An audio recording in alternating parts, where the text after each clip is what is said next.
Welcome back, everybody, to the Deconversionists. I am your host, Alan Bondar, a.k.a. the Unraveler, and my co-host, Elliott Christopherson. What's up, buddy?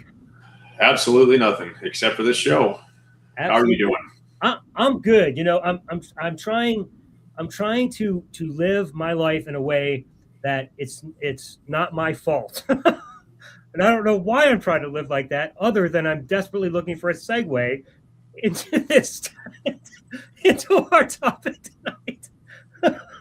And that's the best I could do, man, on the spot. I didn't prep for that one. Actually, I don't ever plan for them. How about you, Elliott? How are you living your life? That might make them better, might make them worse. I don't know, but hey, at least it's completely natural and organic. So. It's completely natural and organic. Well, everybody, welcome to the show. We're so glad you're with us tonight. We hope that you will plan to jump into the open room tonight. We are talking about why evil is never God's fault. So a couple things that I want to let you know about is when you are planning on coming into the room, if you are a theist, and this is in the comments as well, right under the link, you'll see the link pinned in the comments. If you're a theist, we want you to have priority in to talk to us. So if that's you, at the end of your name, just type the word theist. You can make it pretty in parentheses or just type it or whatever. We'll see it when you pop into the room. Don't put it in the subheading or the highlight, or what do you call that, underneath your name, because that we won't see that. So make sure you put theist there, and then we'll know that you are a theist and you will be jumped to the front of the conversation. So we want to make sure that you have that chance to get in and have a conversation with us and help us understand why evil is never God's fault. Or if it is God's fault and you're one of those types of theists, we'd like to know why he actually doesn't do anything to stop it. So that would be a great conversation, and that's what we're talking about tonight. One more thing for theists, if you are a theist tonight, when you come into the room, we're going to ask you two questions. They are on the screen. Those are the rules. You need to answer these two questions before we have any further conversation. What God do you believe in, and why? Very simple questions. But Elliott, do you want to elaborate a little bit on that why so that theists can be prepared coming into the room? Now, Ellen and I are atheists, and we can answer both those questions. We can say we don't believe in God, and we can tell you why. So that is the bare minimum that we require from you, is to tell us if you believe in a God, and of course we want to know which God, and then we want a reason. We want your best reason, not a whole collection of weak reasons, but the reason that you're actually a believer in God, like why you believe in God, not why you think someone else should believe in God or what you think is a good argument for God. We want to know why you specifically believe in God. So don't give us like if you became, let's say you're a Christian and you became a Christian through a personal experience, then we don't want you to come on and say, hey, I'm a Christian, and the reason why is the first cause argument or the transcendental argument, or because, I think everything is designed. No, we want to know that you became a Christian because of a personal experience. So it should be very simple. Like if you've been a Christian for a number of years, or even if you're a brand new Christian, probably if you're a brand new Christian, it'll be even easier for you to answer that question. Why? Why did you become a Christian? Yes, that'd be great. We'd appreciate you sticking to that. And as we're going through the conversation, whether it be when you're approaching these two questions and you're getting off track, or you're not actually conversing about the material we're actually dialoguing about in the moment, you're going to hear this sound. That means shut up. Because if you don't, we're going to either mute you, and if we're annoyed with you, we're going to put you out of the room. So please adhere to that so that we have a chance to actually have dialogue. Elliott and I will be very respectful. We like to hear your arguments. We like to hear what you say, and we will give you a lot of rope. So we want to give you that chance. So you'll have a lot of chance to talk and dialogue. We don't try to interrupt, but you got to actually talk about something. You got to go somewhere with your presentation and with your arguments. So if you hear that, just stop talking so we don't have to start yelling over you or hit the mute button or whatever. So that'll be that. We want to actually have a conversation. We don't want to listen to you monologue, and we are not here to get preached at. Like I was a Christian for 35 years. Ellen was a Christian for, I imagine, even longer than that. Ellen was an actual preacher himself. Like, we have sat through countless sermons and countless preaching. If you come on here and we ask you a question and the first word out of your mouth is you, that's called preaching. And you need to stop, because that's not a conversation. Right on. So that being said, atheists or non-theists or whatever you may call yourself, we welcome you into the room as well. So feel free to use that link. It's in the comments. And if you're watching from Facebook, unfortunately, we are unable to communicate through the comments. Not exactly sure why, but if you want to jump in the room, the link is in the info. So you can check it out there and hop on in the room. We will see you come in, and we will put you in the room in order that you arrive, except for theists. You will jump the line and take priority. But unlike last week, which was our opening show, and we were just having some fun and having a bunch of people in and just talking about the subject, we're going to take one at a time and have conversation with you so that you actually have a chance to share what you want to share, which is what we want to do, is hear what you have to say. So whether you're a theist or an atheist or anything in between, if there is anything, which I don't think there is, but that's okay. You may think there is. So pop in, have a dialogue with us, and we would love to talk with you. So before we get to our guests, we just want to talk a little bit about the show tonight. We want to discuss a little bit about why evil is never God's fault. And then we will, from there, take comments and let people in and have dialogue. So, Elliott, do you want to kick us off with some conversation about why evil is never God's fault? Well, evil is never God's fault. Now, of course, you got to understand we are addressing Christians, generally speaking, because we were both Christians, and Christians are the people that we actually want to talk to. So if I'm going to give like the reason why a Christian doesn't blame God for anything. Now, if you're a Muslim, I don't know what your reason is. And if you're a Mormon, perhaps, or, some other God believer, like a Buddhist or a Hindu of some sort, like, I don't know what your reason is. And maybe we'd like to hear that. But, speaking as a former Christian, I think the reason that Christians can't say that God's at fault for evil is because if they do that, they're calling God evil. And if God's at fault for it, they're essentially making a moral judgment upon him. And, as a Christian, that is most likely a sin. Like, you're accusing God of something. You're God's accuser. And so you are prohibited from ever actually blaming God for anything. And that sucks, because, you need to be fair. You should be fair about it. Like, if something is the fault of something, then you need to call that out. Now, I understand that feels really bad to do that, but, we have a God who, under the Christian worldview, is literally responsible for everything. He created everything. He set the rules for how things work. And apparently, for a lot of Christians, he gave humans free will. And so Christians will use the free will as the excuse for why evil exists, without acknowledging that God is the one that gave the free will, with foreknowledge, knowing that free will was going to result in evil. Therefore, God has to be responsible for anything that follows from free will that he freely gave. Right. So let's talk for a second about the definitions that we're discussing here. When we talk about good and evil, this is intimately connected to morality. And the way I would define morality, and I think it's pretty much inherently agreed on that this would be morality. I'd be hard-pressed to see a better definition of this, but it's essentially seeking the greatest possible benefits or greatest possible well-being and the least possible harm. And that's exactly what we're seeking to do as humanists.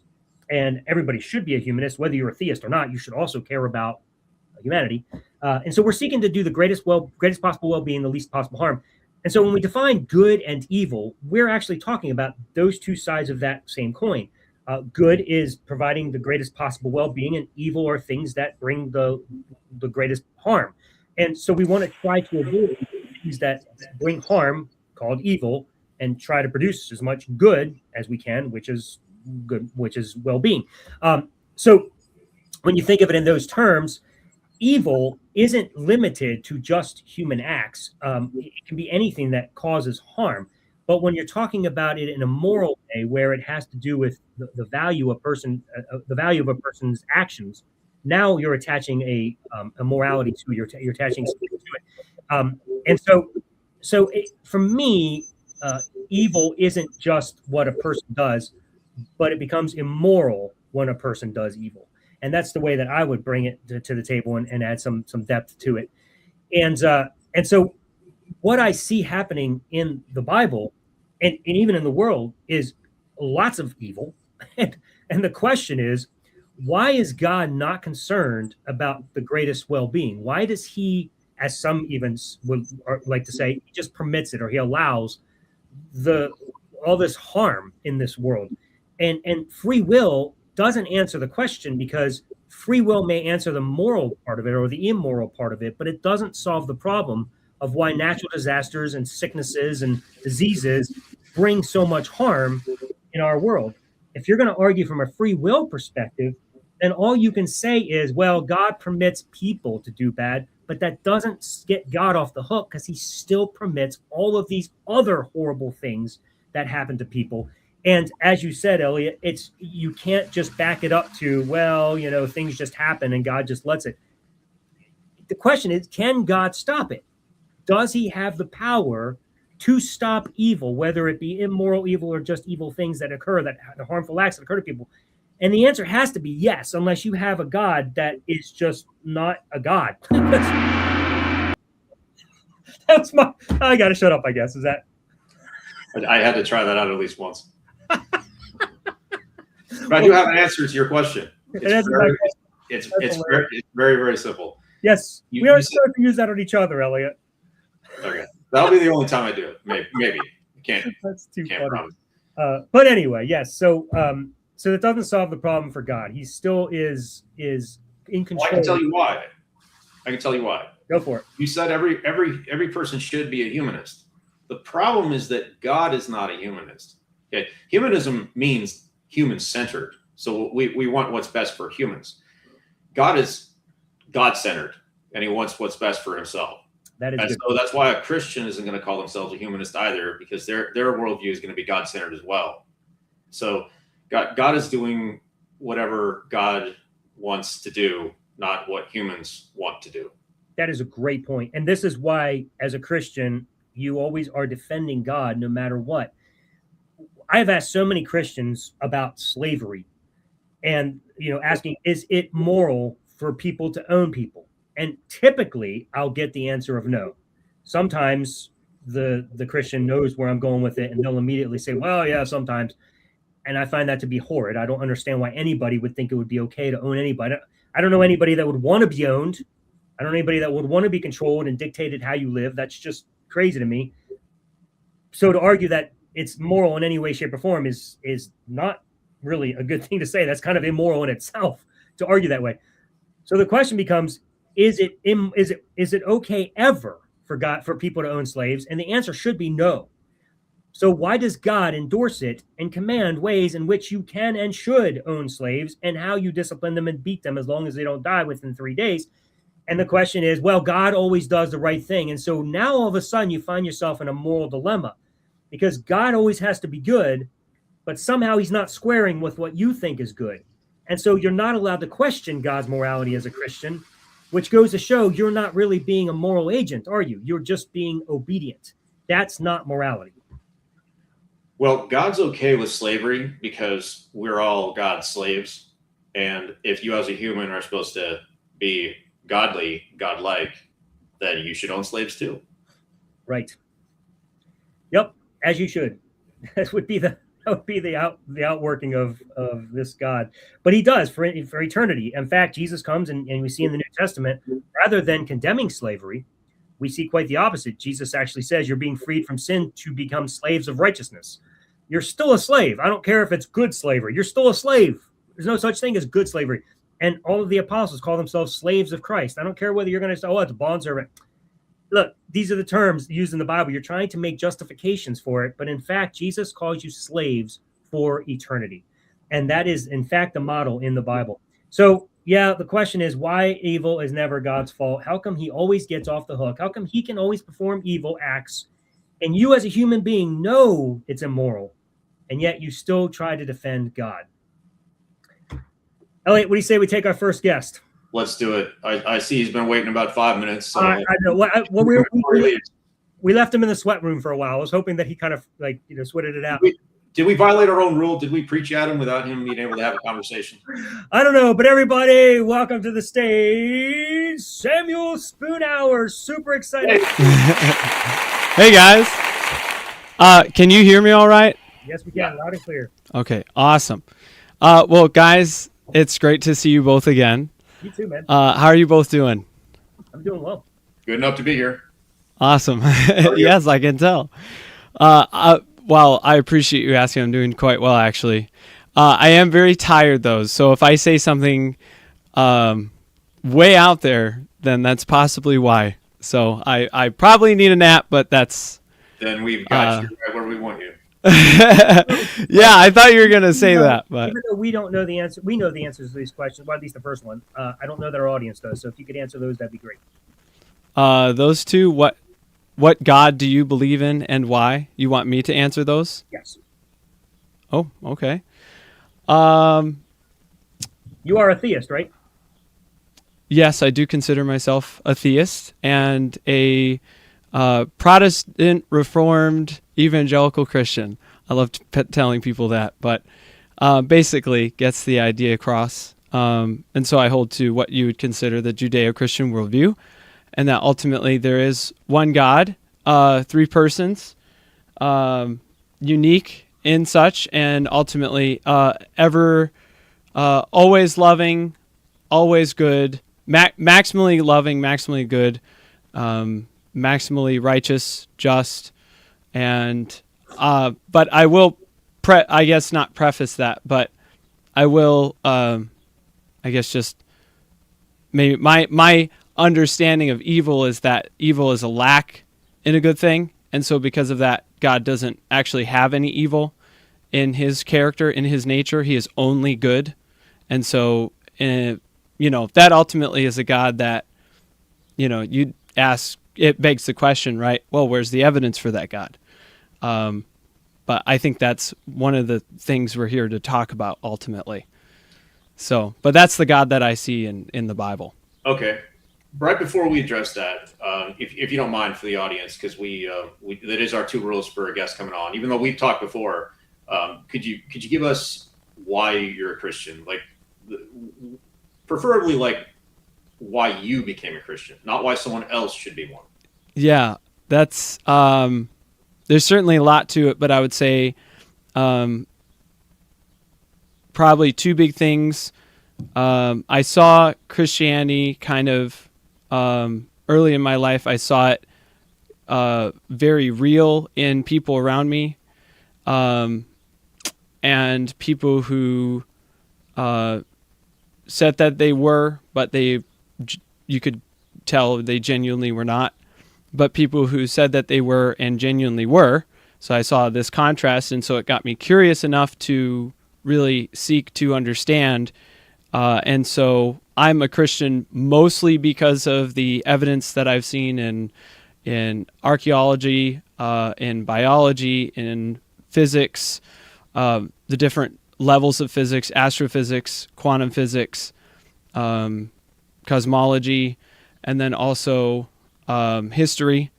So, and I guess in history, you have also, I guess actually in science, you have the other sciences like, I forget the study of manuscripts, but so I guess I would say that, but also with the emotional that God has made himself real in my own life in a very, not, I can't necessarily say emotionally because it's more than that. It's more than just emotional. So I would say it's kind of a mix of things, but basically that's why I'm a Christian. Okay. So to take your first line of, I guess you'd call it evidence, you were able to see a contrast between people who were not true Christians and people who were true Christians. And like this attracted you to the truth of Christianity because you could see what it looked like when it was genuine. Is that something that you could also say about other religions? Like, for example, could you have a group of Muslims who say they're Muslims, but really aren't Muslims, but also a group of Muslims who are true Muslims, and you can tell the difference between the two. Would that be fair? Well, I would say that what I have seen in my life in people of different religions is that there are certainly those who are genuine and not genuine, but I still see a difference between a genuine Christian and a genuine person of another religion. There's still these pieces of the person that's almost like missing, except for in a genuine Christian. I often have seen just psychological differences in those people. Not that it's all the time, but in very specific instances where normally human beings would not act in that specific way or wouldn't think in that specific way, but would instead be ultimately more selfish, but instead they're not, even though it would be not only assumed, but very logical. And it's not that other people of other religions don't have those instances. It's just that their reasoning is completely different. And at least from my perception, their heart is different. Now, I'm not someone who can actually read someone's mind, so it's just all from my perception. Could you give us an example of what one of those instances would be that proves that someone is a real Christian operating in a way that would be different than the rest of the world? It's hard because I think it's you really only see it, at least me. I only see it when it's multiple things that happen consistently.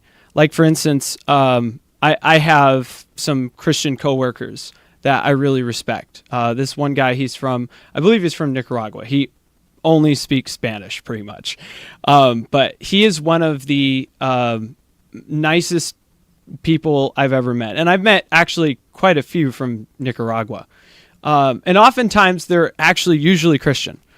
But I have some friends at the same time who profess, oh yes, I'm a Christian, but have constant issues with the supervisor, constant issues with marriage life, and you can kind of tell it's partly his fault. Right. I apologize. We're going to have to keep interrupting you. Yeah, of course. To try to move things along a little bit. But like right now, you're giving examples of someone who might be not living out the fruit of the Spirit or not proving himself to be a true Christian. But when you find a true Christian that is living that out, like, could you give us a specific example of like how they demonstrate that they're living under a different psychology, as you said? Yeah, I was going to contrast this with this other guy, and I think, it's hard because you might find someone who's the exception to the rule, right? So, it's hard to just say one person, but I will at least give this example of this guy who just, he will run to help you. You don't even need to ask him. He will stay late for you. He always comes in early. He will always ask if he can help. He constantly works with a smile. He will laugh and joke with his coworkers. He very rarely gets upset, and he often actually helps to temper down people who are being a little selfish. So it's an attitude difference. It's the way he conducts himself in the world. Yeah, I would say that. And it's hard because you can do that with just basically your worldview. That doesn't necessarily require you to be changed you don't even need a worldview spiritually. For that. Like you could do that as an atheist. You could have that. Oh yes. Like what's special about the Christian though? Yeah, well, it's a mixture of how he carries himself, and then, boy, this is it's something that I don't always like to say, but it's almost like a mixture of the reasons he has for the things that he does, plus the things that he does, plus the almost like vibe, which isn't really the best word. It's more like every single second, like when you just watch him, like the things that he does, it's like it's something you have to experience. It's something, honestly, I think you have to really experience, like see him and how he acts in every little thing that he does. So I think you can do a study case on it, Samuel, but it would require more than one person. Sorry. Dog went off. Sorry. When that dog goes off, it's our turn. So Okay. I'm going to just shift this because I'm trying to understand how this in any way relates to what we're trying to get to and understand about God and evil being his fault. Like, do these Christians require God in order for them to act good? I think in a sense that now I believe that God exists, so I ultimately assume that if we do anything good, it's an indirect reference to a maximally good God. Okay, so would you argue that the reason Christians also do evil has to do with a maximally evil God? No, because that would be them freely choosing to not do what God ultimately created them to be, which is to be good and to follow their creator and to glorify their creator. So it would be lacking humanity. Where does evil come from, Samuel? Well, if I say our hearts, does that count? Yeah. Well, how did it get in our hearts? Like, where does it come from? Well, it's more like, in my view, evil is more like a capability, if not a lack of something. It's a lack of goodness. Goodness is actually a thing. Just like heat is the vibration of particles. Evil's not Sorry? a thing. Evil's not. Yeah, in my view, evil itself is not a thing. Then I can't do evil if it's not a thing. Well, you can not do good. But I can't do evil?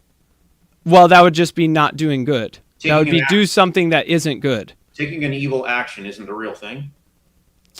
Well, no, I think that you can do something evil in terms of the etymology of that sentence, but I think in terms of the the essence of evil, there is no essence of evil other than just that it's a lack of goodness. Is murdering someone an evil act? Murder, yes, not always killing, but yes, murder. So murdering is an evil action, so it is a thing that I do. Yes, but we're using our understanding of the word evil to what I would say is literally just doing something that isn't good, right? We would say the same thing. We could say that, well, that isn't good, right? And so that's all I'm saying that evil really comes down to, basically, is... You define sitting on the couch and watching TV as just something that's good? Well, it could be good, it could be evil, depends on the intents of your heart. Because there's nuances and complexities to every little thing that you do, of course, to whether or not it's actually, in my this worldview, Judeo-Christian worldview, is it glorifying to God, right? Right. All right. So, but is God omnipotent, for one? All powerful? Yes, in terms that he can do anything that is logically possible because he is logic. Logic comes from him. And so ultimately he's going to do everything in, at least from what I understand, in this universe that is logically possible. He's going to do everything that is logically possible. Yes. Including not being good. Yeah. That's logically possible. Well, if he's only good, then he can't do anything evil. Then he can't do anything that's logically possible. Well, no, it wouldn't be logically possible that a maximally good being could do anything evil. It's logically impossible that he could lie. That's ultimately why Scripture says that he cannot lie, because it says he's only good. We have counterexamples from Scripture where sure, he says he will send a great deception that they will believe a lie. Well, what's the context? Because that matters. And then also you have to understand that's... Sorry? Is he responsible for the deception? Well, again, context matters. Context is key. And ultimately you have to understand that Scripture is written, pretty much most of it's written from a human perspective of seeing ultimately what God does. And so a lot of times we have you have constantly the etymology of words that is kind of put over this idea of what God is doing. And so you have to understand, how would this culture understand what is God doing. So There's layers. That's very giving a interesting. command to commit an evil act, is that considered evil? Well, if God ultimately says to do something that maybe a culture would say is wrong, if God is ultimately good, if he's maximally good, then, and of course that's the premise, then that means that whatever he commands people to do would ultimately be good. So he would never actually command. Sorry. Yeah, and yet he does command evil acts. Okay, well, you have to understand the context. Like, maybe give me an example. Well, like slavery, like I just talked about. He actually. Where does he command to actually, like? Exodus 21. He literally Sure. told how to get slaves, and that they should get them from their neighbors, and that they can pass them on to their posterity. Yeah. Life. What's the context, though? What's the cultural context? What is the context of that being said? The context is that they are destroying nations, for one, because they're obliterating them and committing genocides. So God, for one, is already commanding them to go and commit genocides, which is also killing the babies of women, by the way. So that goes against your abortion, policy. And then after they're capturing these nations, God is telling them how they can take slaves, and then they're to go into these nations and take these slaves and own them. Yeah. Yes, but you have to understand that the culture of slavery is completely different in that culture than what we had specifically in There's ever a time anywhere under any economy that slavery is okay. Well, what's the definition of slavery? Samuel, how do you know that the culture of slavery was different back then if you weren't part of that culture? Oh, well, because we have writings of Egyptian. We have Egyptian writings. We also have Mesopotamian, Palestinian, including, of course, the Bible. You have Egyptian writings that describe slavery as not being similar to. Well, it's not racial specific, for one thing, and it wasn't. It didn't have the idea of the Egyptian. So you're talking about Egyptian writings, and the Egyptians owned the Hebrews as slaves, and that was clearly racial, and they also kept them as literal slaves. So you're telling me that was different than what our conception of slavery was? Well, yes, I would say that the Egyptian slavery is, but I would say that that a lot of, or at least I wouldn't even necessarily say that, because bond servants isn't slavery. That's different. That's someone who owns a debt. But slavery, like for instance, in the Egyptians, where ultimately they inhumanely put taskmasters over them and force them into servitude against their will, then yes, that is, but it's because they ultimately did it for power and lust of power. So there's that evil intent behind it. It sounds like you're trying very, very hard to make an excuse for slavery in ancient times, just so that you can get a pass here to not blame God for allowing something. Like, what is so hard with just admitting that the Hebrews kept slaves? I would agree that they did have slave. I'm not saying that they didn't have slaves, but I'm saying you have to understand why, because we look at things from a completely different lens. Even, for instance, you guys both look at the world in a different lens than I do. And I have a Judeo-Christian worldview. It doesn't matter what lens. Oh, yeah, of course it does, because that changes your perception of the world.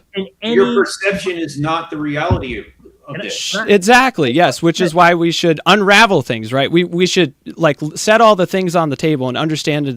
All right. I need to mute you for a second because you're not giving me my talking. Listen, does it matter what context you're in? Would you be willing to be owned by someone, passed on to their children, to be owned by them forever, to do what they tell you when they tell you, for no reason other than the fact that you belong to them? Would you be okay with that in any context? Well, if the context was that my wife could go free, or that I could glorify God, because I believe the purpose of life is... Your wife couldn't go free under the slavery that the Israelites were practicing. In fact, it gives a prescription right there in Scripture of how you can keep someone as a slave by giving them a wife, and they have children with this wife, and then the children and the wife that cannot go free with them. Therefore, this slave chooses to stay with them. So your wife isn't going free. It explicitly states that. Yes, I can read it to you right this second. Sure. Oh, I know exactly what you're referring to. Yes, but again, you have to understand the culture before you make a judgment. Right? The context is important. The culture doesn't matter. My question is that okay in any culture? Well, again, you have to understand the context. I don't have to understand. So I have to understand if you think it is morally okay to own a slave in any context. You only have to understand the rules, not the culture. If the rules are you are owned and you cannot go free, and you must work for these people forever until you die. That's what matters, is the rules, not the culture. Yes, but that's a very literalistic look on history, and you don't take it even literally? I don't take it dead literally. No, it's often filled with metaphors and hyperboles, and that's on purpose. Exodus 21 is not filled with metaphors and hyperbole. That is no, but there's context. The context is you can own slaves. That's the only thing we need to know about the context, and that God commanded it. Right, but that's your interpretation, but I'm disagreeing with that interpretation. So you're telling me that they did not own slaves? No, I think they did, for certain. You're telling me that God did not tell them to own these slaves? I think that God said that they could, and that there was even reason for that, because he does... Text, dude, because God actually commanded it, not just permitted it. Yeah, but why does he say that? Does it matter? The point is... Yes. That's well, if, for instance, if I just went out today and I killed a man, okay? If I give zero context and I say why I didn't do that, right? You guys think that I'm crazy and immoral. But then if I say, well, actually, I'm an FBI agent, and this man who ultimately was plotting against, some politician, I shot him today, keeping him from shooting that politician. Okay. It's not the same thing as... the context. This is the context. The context is the Hebrews need people to work for them, so they have slaves. What other reason would they need slaves to work for them? Well, ultimately, God does say, I believe it's in, maybe it is in Joshua, because he wants them to stay away from their gods because he knows they're not going to kick them all out. Even though he commands them to kick them all out. He doesn't actually say kill all of them. He says kick them out. Is the very first thing that he says. Get them out of that land because it's judgment. These slaves didn't bring their gods with them into slavery? Really? No, they did, but ultimately it was because they didn't fulfill God's original command, which was to kick them out of their land, and then certain people were to receive specific judgment, such as being killed and kicked out of their land, and also just being eradicated as much as possible because God was using the Israelites for judgment. It wasn't genocide on every single one. In fact, he specifies, he says, do not just kill these people, instead try to find peace with them. So, does he explain this context in the Mosaic Law when he talks about slavery? In Deuteronomy and in Numbers. In the same and then also that he gives the rules for owning slaves, does he explain why? I don't know if it's actually in that specific passage.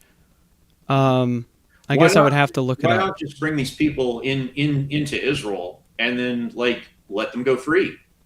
You've taken them out of their lands. Now they're a part of your society. Well, because of their sins and the judgment that ultimately is to be brought on them.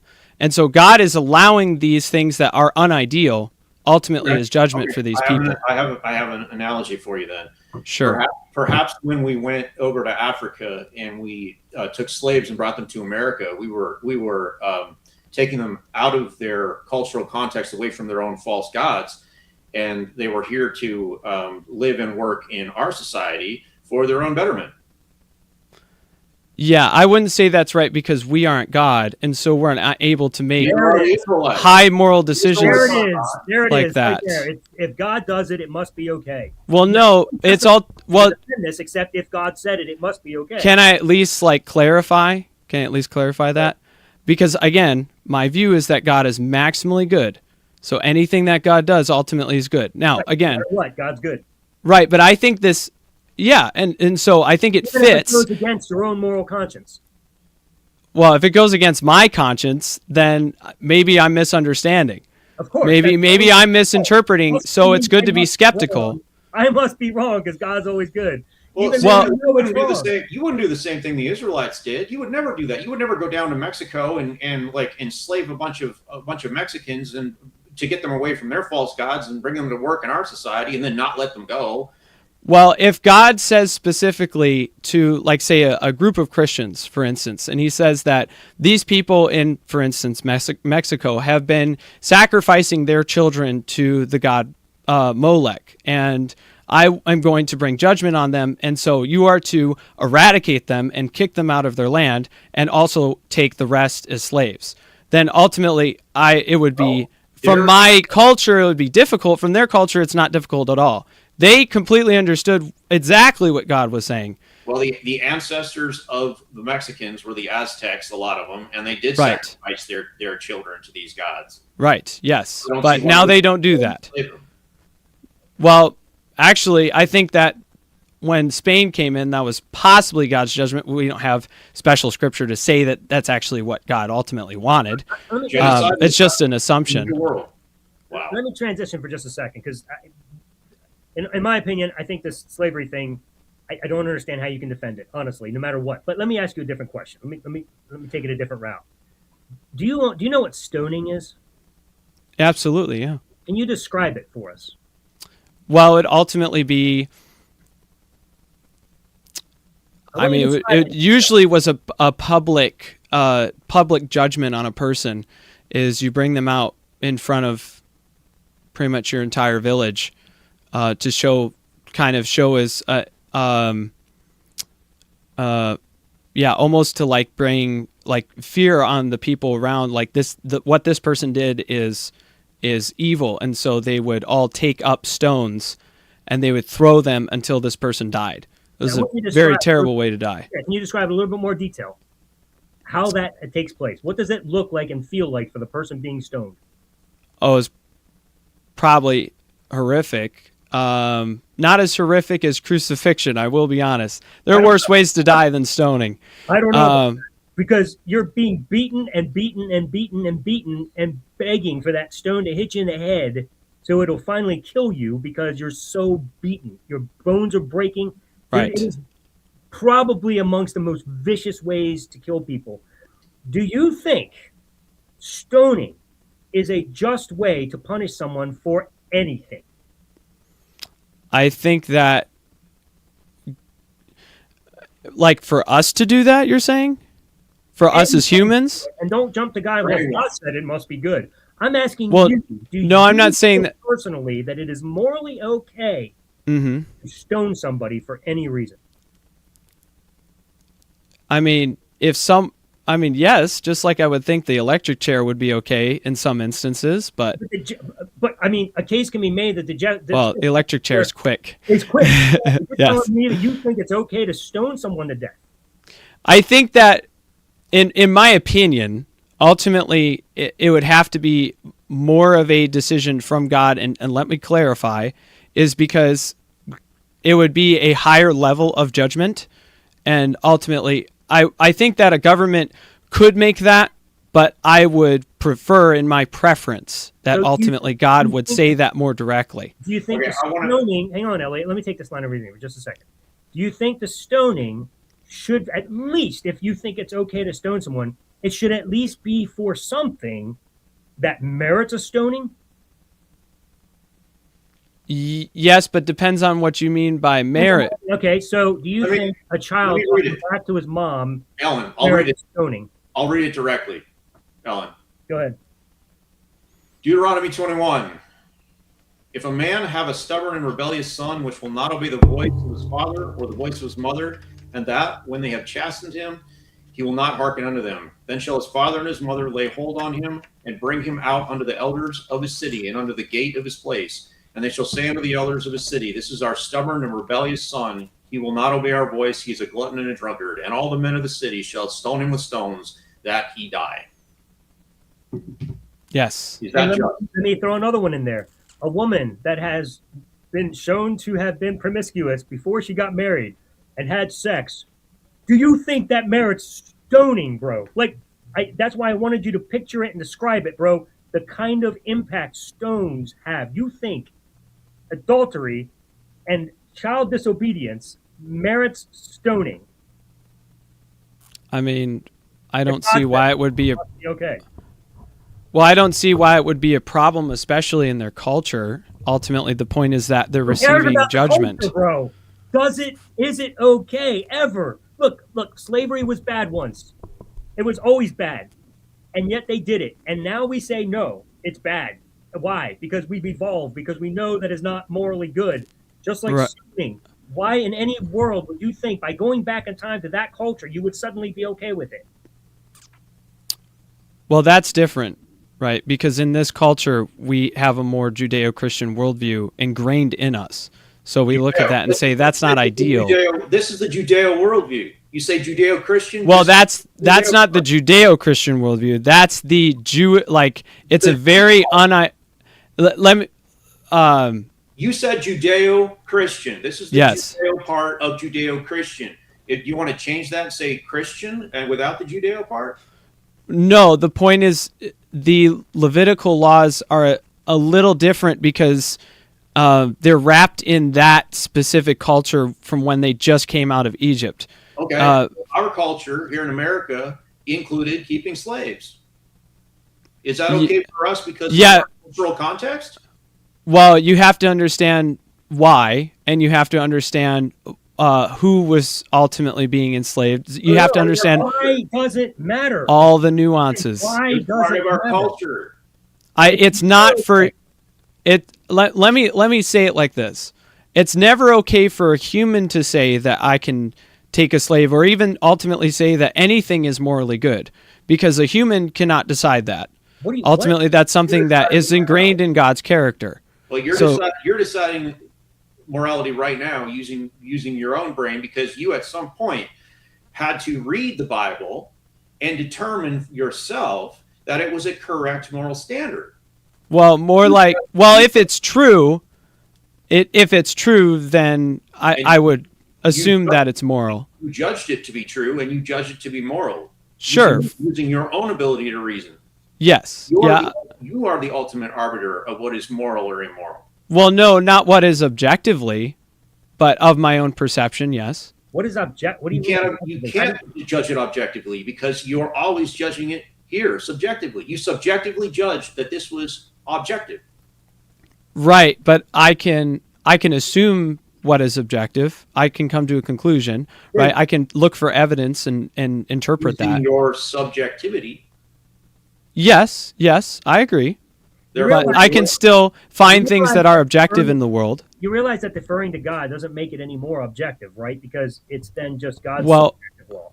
Well, if God is because if God is maximally good, then all things that are good, in other words, what is objective, literally comes from Him. Yes, but what is objectively good? Now you brought it back to yourself, and you're asking, you're promoting the problematic question is, how do you know that God is objectively and morally good and maximally good? Because you have decided that you think that. I mean, in a sense, yes, but I believe I have evidence for that. You don't even have evidence for God, much less that He's morally good. I think there's lots of evidence for God. Well, let's not get into that right now. Sure. We'll go down a rabbit hole. No, this is not the rabbit hole. Well, this is the rabbit hole that we're right. in. Yes. I don't want Right. to turn to like other arguments for or against the existence of God. I just want to talk about this subjectivity. You at some point had to judge all of this, including God. You judged God to be maximally good. You judged the Bible to be true. You've done all this using your own subjectivity. Like you are trapped inside of your brain. There is no other way for you to judge anything except through your own reasoning. Therefore, yes, this is a subjective statement. Well, no, I don't think that premise means that it is subjective reasoning. I think that I can reason to objective ideas. It means it's difficult to know for sure if they are objective, but that's about it. It doesn't mean that I can't know. It just means it's difficult. But the standard that you're using is a subjective standard. Oops, sorry, I just wanted to turn up my. Sorry, say that again. The standard that you're using to judge God and to judge morality or what's moral or immoral, or this, and the standard you're using to judge the Bible is a subjective standard. Right, but with the goal of understanding the world around me. Well, that's everyone's goal. We don't have any way out of that. Sure, yes, but that doesn't mean that there aren't objective ideas out there. Like, I understand what you're saying, and I do agree to an extent, but I would say that there's still objective truth, objective morality, and I say that that comes from God. So when you are making a decision, like if God comes to you and he says, Samuel, I want you to go take your baby and throw its head against the wall, would you do it? Well, I think that's illogical. I don't think God would say that because he's the Bible. Well, let me actually clarify that. I guess there, in a sense, there would be instances where he would say that, but exactly. I wouldn't say that it's likely. If there's a reason ultimately for that child receiving judgment, I don't know. Like, I could understand. You know, I wouldn't see God ultimately asking me to do that too. Samuel, if God asked you, would you do it? It's a simple question. Well, again, I assume that God is maximally good, so I do it. Would you do it? I mean, personally, I would ask why. And if he said so, because I'm the objective standard. Well, and I would question whether or not he is God, ultimately asking that. But yes, if God truly said that, in a sense, I would, yes. So what you're saying is you are subjectively choosing to tell God whether he's objectively moral or not. I'm deciding that in my own mind because I'm perceiving that he is true. Because you know too well that that's wrong. No, not necessarily, because I could be wrong. I have to be skeptical. It's not okay to bash babies' heads against the wall? Well, I have to be skeptical. I have to be willing to, like, why is it that case, right? And then understand all the nuances and complexities of such. So you can't just be dead literal in your worldview because ultimately that's logical suicide. That's asinine. You have to actually, like, really lay everything down on the table, right? You got to be the unraveler, if you know what I mean. All right, so you get married and you find out your wife's not a virgin. You cool with stoning her? Well, in this culture... No, any culture. Well, that culture... Simple question. Would you stone your wife? No, especially because I don't follow the Levitical laws. I'm free from the law. Is it okay for a Muslim to stone their non-virgin wife because their culture prescribes it? I don't think that their laws are from God. But they think they are. Sure, but I think they're objectively wrong. So no, you think they're subjectively wrong. Well, subjectively, I think they're objectively wrong. Okay, there's no such thing as that. Well, I think there is. I mean, for instance, René Descartes ultimately started with basically, I think, therefore I am. And so he just got to the basics of it. That's where we're starting with well. And you can't get much further than that. Well, I think you can. That's where it begins and ends because you're always going to have to judge it through your own ability to reason. So listen, I don't know how much we're getting further with this call. We got other people on the line. Of course. That are waiting to come in. But it baffles me that every time we ask you a simple question, if you would do something, you have to say, well, yeah, but if I was in some culture, I'd stone my wife. Well, no, that's not what I was saying. But that's what you said. In that culture, you'd be okay with it. Well, in a sense, if I grew up as a Muslim, yes, I would be okay with it. I'm not asking you if you think you were mind-fucked to be okay with something. I'm asking you if, according to your moral code, would you be okay with it? It's a simple question, but you see how hard... Right, but my current moral code is what you're asking. See how far you have to dance to defend your God. Well, I'm just trying to understand the context and... Samuel, I am Lord thy God, I change not. Yes. Is that cultural? Does he change with the culture? Does he change with the times? Does he give rules and then take them back 1,000 years? No, but cultures do change. But God is objectively the same. God's rules always change based on cultural changes? No, it's more like he gives rules to specific well, I guess in two instances he gives rules to specific cultures. So actually, God's morality is situational. No, God's morality isn't. It's more like the rules oftentimes are more descriptive of the culture than they are prescriptive. So that's why you shouldn't just take them as dead literally, and you should understand the culture more. So that's one of my arguments. So God had no problem commanding them not to eat shrimp, but he couldn't tell them not to stone their wives or to have slaves. But if that is glorifying God, then why is it wrong? Oh, I completely understand how important it is to not eat shrimp. Like, God must have found some super reason for that, over stoning people as slaves. I think you know why he said that. It's they didn't priority straight. He wasn't going to explain them about the dung in their tails, so he just said stay away from it. Samuel, can you give me the context of how you can make this make sense? Ezekiel 20:25. Wherefore I gave them also statutes that were not good, and judgments whereby they should not live. Now that's referring to these commandments in the Old Testament. I gave them statutes that were not good, judgments whereby they should not live. I think that's referring to something that Jesus ultimately said, because he was asked about divorce one time. No, just give me a second. It's before Jesus.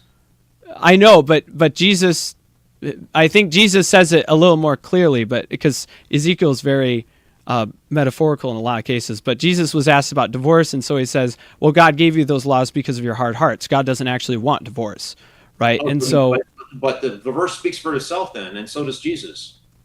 When he's giving them rules that aren't good because of the hardness of their heart, because of their culture. It's because there's more important things than those specific laws. More important things than stoning people.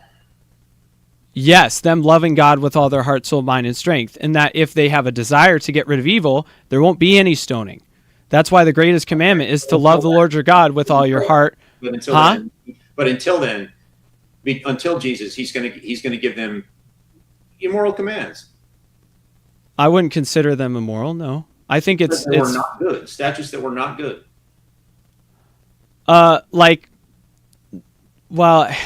Not good in a sense that it's not ideal, right? But the goal is ultimately it's not that, because for instance, the goal in life is not to live for yourself or to live at all. It's to glorify God. So if dying glorifies God, then that's a good thing. Now, that's the worldview. That's the idea. Proving why you're not a humanist, because you're not human-centered. Exactly, yes. I disagree with humanism and the philosophy of it and Nietzsche, because I think he's wrong. Now, of course, he, famously hated God, but he also even knew himself Christianity was good for society because it brought about a lot of good humanistic ideology. I'm not saying all of humanism is bad, but I do disagree with the fundamentals of it. I think I have a more proper theological interpretation of the Bible than you do.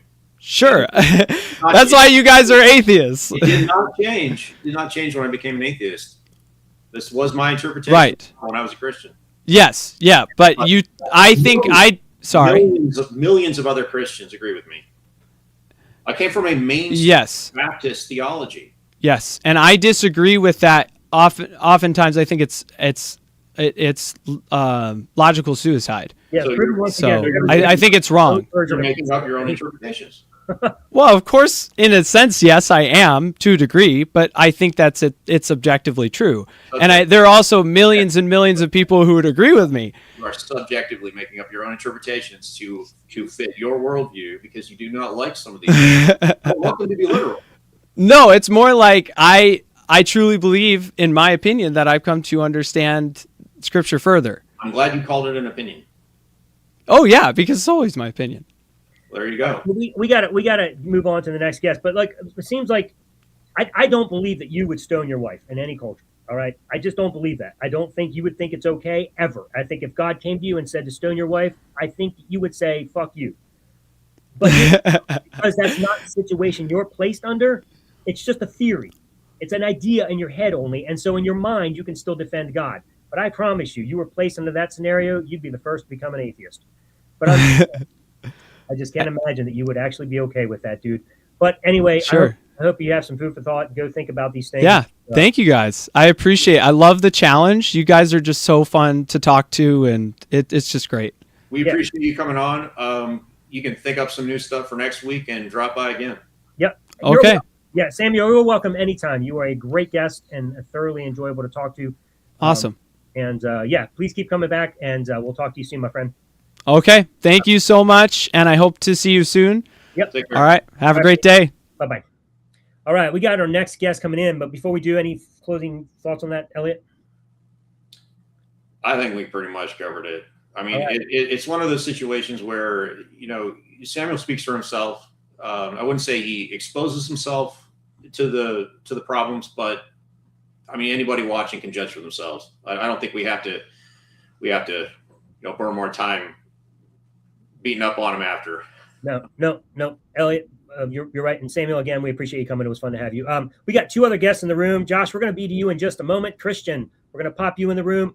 I don't know. Is Christian like your name, or is Christian? Yeah, Christian? yeah, it's my name. I was thinking about putting the subtitle in there like Samuel had to. Yeah, but yeah, it's my name. Gotcha. Now, are you a Christian or an atheist? Yeah, I'm a Catholic. Yeah. Okay. Yeah, I converted about a couple years ago. I saw when Samuel first joined. You want me to go through the explain why I'm a Christian thing, or Do it. okay? Yeah. So I mean, I'm a Catholic, and I believe in moral oughts. For one, that was a big thing in getting me, and I believe that physicalism is unjustifiable, which was a big thing for me. Is recognizing that you can't really bridge the gap in the hard problem of consciousness between epistemology and metaphysics. It's seems to be at a stalemate there.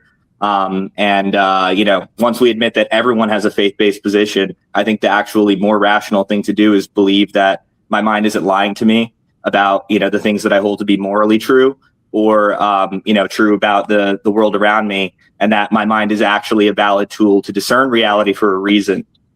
And I think, based on the philosophical deductions of like St. Thomas Aquinas, Plato, unmoved mover, argument from contingency, I think the best, I know this isn't a debate about the existence of God, but I think the best explanation comes in Yahweh, the God who says, I am, almost describing, ipsum esse, word for word.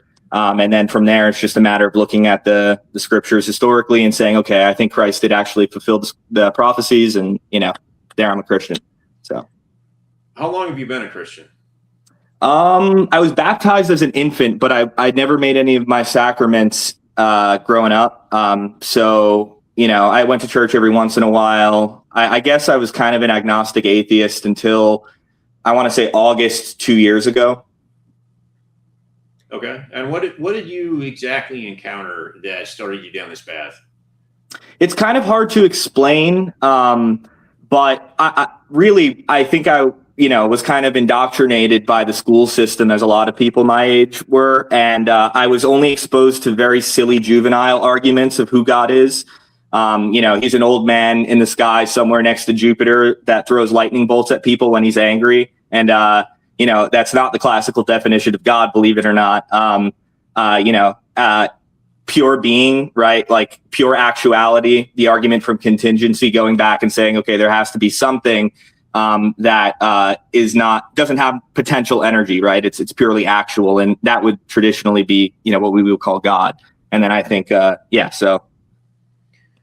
Well, I mean, I'm curious, like what the process was. Like, I mean, it didn't just come to you out of the blue. Like, did you encounter like some content creators, or did you talk to somebody? Like, what actually started you on this path?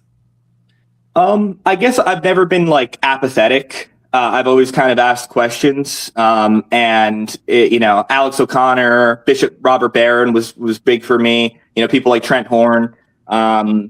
But I guess I had a lot of questions, and I just didn't stop. And I had a friend that was a Lutheran, and he didn't let me rest in a lot of my bad arguments, and frankly, just emotional objections. And ultimately I was convinced. And I think it's just, I guess, from a place of, because, like scripture, right? Not to quote scripture at you, but like, it's better to be hot or cold. And I believe that's true in the sense of like, if you're lukewarm and you just don't care and you say whatever it is to kind of be friendly and then move on to the next conversation, like, that you can't really work with that. But if you're very angry or very positive, that's good, because usually that means you have some actually interest in the way things ought to be. So were you at a point in your life where you were, searching for something, going through an existential crisis? Like what started you on this? There wasn't like a really defining event. It was kind of a gradual thing. And personally, I don't believe I had agency in it. I think, just a lot of small things, asking for, just for like small signs. And then, you hear a song on the radio or you think of a memory. It's hard to explain, right? Like, I'm not going to quote, I had a supernatural experience, but I guess I believe that I did, right? I believe that God works in mysterious ways. So, all right. So, an atheist is typically a skeptic that is unwilling to just believe something until they have evidence that validates the proposition. Yeah. Not evidence that's consistent with it, because evidence consistent with a proposition can demonstrate many conclusions, many options, many possibilities. But you can't land on any of them because it's just too many. It's like playing Clue. You come in and you got the candlestick and the wrench, and you got all the cards, but you haven't narrowed it down far enough. But you're trying to guess. You're so desperate to know which one that you just kind of say, "Oh, it must have been Mr. Green with the wrench in the library." Turns out you're wrong because you didn't actually work down to figure out definitely what the what the actual answer was. So my question to you is, what was the evidence that 100% verified, or at least maximally verified to you, that God was the only possible option? Well, okay, two broader areas, right? I know that this call is kind of centered on ethics, but first I'll give, you were talking to Samuel about subjectivity and objectivity, and hopefully I can explain this right, because hopefully I fully understand it myself. But the thing is that we never interact with matter ourselves, right? We interact with our mind, right? And the physicalist has to say the mind is essentially an illusion. From my understanding, right? It's an illusion that's comprised of various, limited sense data and, the bias that's, conceived through that sense data and the subjective experience of your brain and brain states, which essentially has evolved for survival, right? So we never interact. No one has ever been able to step outside of their own mind and interact with this stuff that we call matter, right? And in the physicalist position, which I was, which I don't want to straw man anyone, but I think most atheists essentially believe that really only thing that exists is matter, right, itself. And once I realized that if you're being consistent, like everyone has a faith-based position, everyone believes, things based on faith at some point, right? And the physicalist position often boils down to a subjective choice to stop doubting in a pragmatic way, because if you were consistent, the only thing you could really verify is your own mind existing. So eventually you have to say, okay, well, I'm just going to stop here because it's convenient, or because I'm special pleading that my, observations are somehow more reliable than others, even though there's no actual rule ensuring that is the case. So there's that. And then there's also the case that, I became more sympathetic to Christianity because I realized that, is ought problem. If everything just is, there's no way to extrapolate the way things ought to be. And ultimately all morality collapses into, I like chocolate ice cream over vanilla ice cream. Right. And at that point, I was actually friendly to the Christian position because, sorry,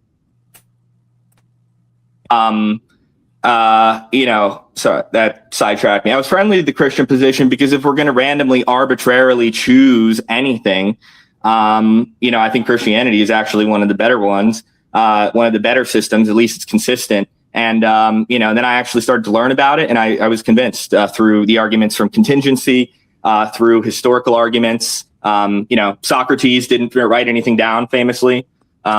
We only have actually medieval reproductions of secondhand accounts, medieval reproductions of firsthand accounts from like Plato and Xenophon. He didn't write anything down. Yet we believe, the average person accepts that Socrates existed, but the accounts that we have for the life of Christ are much closer to that, right, than we have from Socrates, the reproductions of the writings of Plato and Xenophon that say Socrates exists, to actually Socrates' life. All right, so there's two main things that I'm curious about, because I take kind of exception to both of them. First thing you said was everybody takes things on faith. Mm-hmm. I try to pride myself as someone who takes as few things as possible on faith. When I find out that I'm taking something on faith, I immediately try to say, well, that's stupid. I don't want to do that, because I don't think faith is a good method by which we can determine anything is true. So my question to you is, how do you define faith? Well, faith is an attitude of trust. Without talking about the theological virtues, the faith that, the average person exemplifies in their acceptance of, like, the molten core of the earth, for example, or black holes. I don't know your two line of works, so maybe you are the exception. But, like, most people, I would say, don't do the equations. They don't fly by the black holes. Yet we all, say they exist because we're confident, right? So we accept testimony, and that's what I would say faith is. Well, it's not just testimony. We can verify. You can just Google stuff and see videos of things like evolution, for example, taking place right before your eyes. People who deny these things are just, scientific elements that you can read peer-reviewed material and show that even if you can't run the test yourself, we have every good reason to trust that these people are telling us the truth, because it's been peer-reviewed and millions of scientists aren't, in cahoots with each other trying to trick the world. Yeah. No, and I understand. I'm doing an internal critique because I accept also that you can do those things, and I accept those things because I believe there's a reason to trust certain institutions. What I'm pointing out is the inconsistency of accepting the testimony, because most people haven't looked at the peer-reviewed studies. They haven't done the equations. They're accepting the testimony just based on, I guess, the confidence of the sheer amount of people that, and part of it, I don't know if it's just the sheer amount of people, but part of it is that much of the things we believe are things that are explained naturally in this world. So I have no reason to say, oh, that's ridiculous, that could never happen. There's a natural explanation. So from the very get-go, there is a good solid reason why I can start out with a confidence that, okay, this may or may not be true, but it most likely is, because I have every good reason to think something natural is a good explanation. When you go to the supernatural, I'm curious, how do you find the same kind of confidence that you have in the scientific method to test the supernatural? Because we can test the natural. We can test things. Like, even if I haven't done it myself, I know it's been tested because there's a scientific model in place. That's what they do. They put models in place, and those models make predictions. And when the predictions come true and they show that these things happen, the model becomes verified. And then they put it through peer review, and the peers test it to see if they can disprove it, because that's the whole goal of science, is to disprove science, is to prove these things wrong. And when they can't, it becomes a theory. And that theory is what stands until it can be proven wrong. When it comes to God, how do you test that? Yeah, ultimately, this is the problem of hiddenness, which boils down to the problem of evil as well. I guess the main thing I would say is that everyone requires one of two miracles. Usually it's either the Big Bang or that, we can trust our own senses. We can trust our own mind, and everything around us is actually real. My observation is reliable. I have no reason to believe so, because I don't believe that God created the universe to be, rationally understood or intelligible. Yet I just kind of accept at face value and brute fact that my mind. So usually one of those two things, right? And then when you look at the supernatural, everything does exist. We have to get back to some position where we really, truly don't understand. And there are some, large events happening in some way or another. And then you look at things like the resurrection, for example, and, it would be kind of silly if we pointed to the resurrection as an act of God if it happened all the time, right? The fact that it only happened once is the whole point. Well, you got to pause right there. You can't say the fact that it happened. That's not a fact. There's no reason. Yeah, my belief that it happened. It's your belief, and I'm asking how you can justify it. I'm asking you, where is your confidence that these things, like, you have no way to test anything you just said. You're just claiming that it's your belief, and you can trust yourself. Can the Muslims trust themselves? Can those who believe in Thor trust themselves? Like, how about the people who follow Jim Jones? Can they trust themselves? Which God is right? If you can't, you have to have a way by which you can test it, and that it can be tested independently as well to verify that what you're saying is true. Or else, how do you know that what you believe is actually true? Yeah, Christianity is falsifiable. If you found the body, tell me how I can falsify it. If you find the body of Christ, then it's over. That's a big if. Yeah, I mean, if you that's just an example, right? Like, I'm bad at kind of. No, dude, that's like saying, if I had evidence, would you believe in God?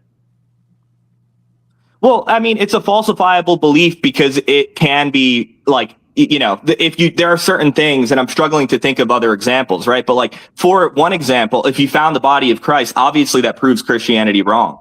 Right, like something like physicalism is unfalsifiable because you don't actually, like I said, right, like you just trust based on brute fact and a subjective decision to stop doubting in one way or another that everything is around you is real and your observations are reliable. Yeah, I mean, we can get into like the philosophical nature of like the argument from contingency. Christian, you haven't given me a single falsifiable. I can give you a way to falsify Christianity. Yeah. It's called Genesis chapter 1 and Genesis chapter 2. Boom, Christianity's falsified. That's inconsistent with the real world, with reality, with truth. Why would you say that? Falsifying though is the Bible, right? But it falsifies Christianity, of course, but that doesn't falsify God. I'm asking you how you falsify God. Well, you falsify God. Let me think. You falsify God. Yeah, I don't know. I mean, maybe it is I accept it on faith. Yeah, exactly. And that is not my whole point is though that physicalism isn't any better. That is not. You're taking far more things on faith than we are, though. I disagree. I think actually, like the assumption that my mind is a tool that is meant to be used to like have knowledge, like a true justified belief, that presupposes any like logic, right? Like how do you account for logic if everything is physical, you need logic to even form thoughts in the first place. No, you're going down a different path. Like you can't say, well, if you can't do this, then my view must be right. One wrong view doesn't make another view right. There could be a million other possibilities. So just because you can prove that our view is wrong doesn't mean you can prove that God is correct. So you still have to give a reason why God is true. And when you say you take it on faith, that is not the same thing as having confidence in testable evidence that I put forth earlier with the models that science produces. You don't have a model by which. I see. Okay, so I think So the mechanism which created the universe, right? Those acts that we attribute to God, yeah, sure. In some ways, that's unfalsifiable. But as for why I believe specifically in Christianity and Catholicism, that is falsifiable because, right? Like if you have a God, just like without even knowing who God is, right? We can call it whatever, like the unmoved mover, like Plato and Aristotle said, like we can go back and say, okay, let's think about the attributes that this being must have in order to, can't be changing, right? Purely actual, no potential energy, is pure being in itself, right? And then you find kind of the signature of this God in the world. When he says to Moses, I am he who is, right? Like this is almost exactly, and then he says, let there be light. Like as far as we can scientifically observe, the beginning of the universe. Is this a God you discovered or is it a God you created and then fit him into your worldview? I discovered. I definitely discovered. Well, then how did you figure this out? I would like to know the testable evidence that you used to determine that this God exists. Yeah. Let me know if I stop talking, because I do have a paper I wrote real quick on. Yep, you stopped. Yeah, you stopped talking. Boo. Oh, you're back. Okay, yeah, sorry. I was trying to open something up so I can read it. Can you still hear me now? Yeah. You're good. Okay, so ultimately we're talking about non-physical causes here, right? So for one, something that is testable is. Hang on. Before we even go down this road, are you going to give me a bunch of arguments that prove just about any possible God? Okay, well, you want specifically the Christian God? I thought we were talking about the existence of a being in general, because there's kind of two legs to this. Well, I mean, okay, but even so, like any possible being, I'm going to guess that your arguments or your evidence that you're going to propose here is also going to include the possibility of unicorns or the possibility of a non-sentient being that could have just brought this world into being. Like I know where you're going to go with this. I can almost guarantee I know the arguments you're going to present, and they're not going to verify any God for certain, especially not the Christian or Catholic God.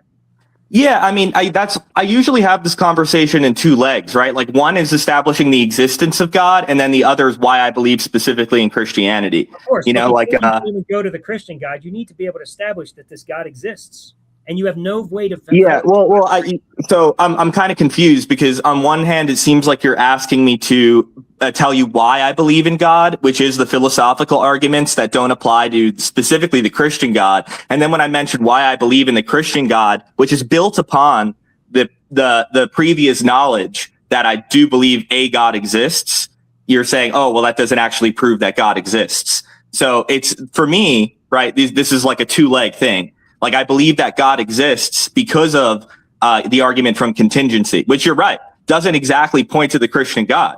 But then when I look into what actually exists in our world, as far as what's accurate to this, example, I find that the Christian God fits that bill the best. Right. So that brings me to the second thing I agree with what you said earlier, is you made this implication. I can't remember the exact wording you used, but landing on the best option, like this need to have an answer.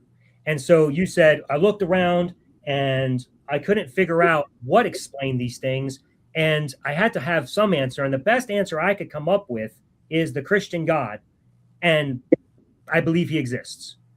That's not a good, reasonable way that a skeptic or an atheist ever draws conclusions. So I'm let me ask you then. Let me ask you, if you don't mind.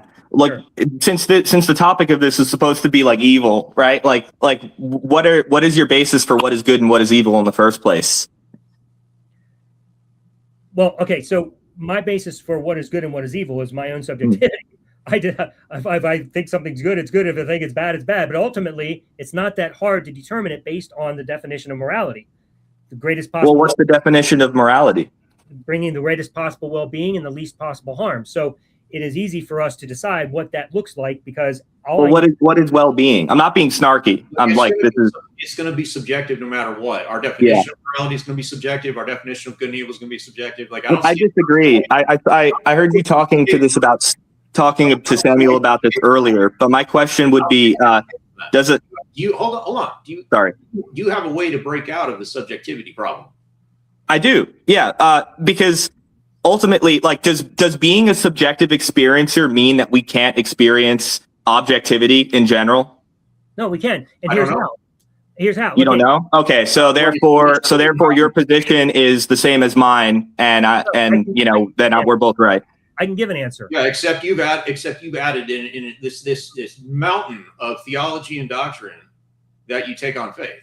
Well, you take everything on faith too. You just admitted. So we do not take anything on faith. You've got so much more. You've got. I don't have so much more. I have a worldview. You have a worldview too. Like, what makes you just said you can't experience anything objectively with objectivity. So that's not a worldview. Worldview is far more comprehensive than that.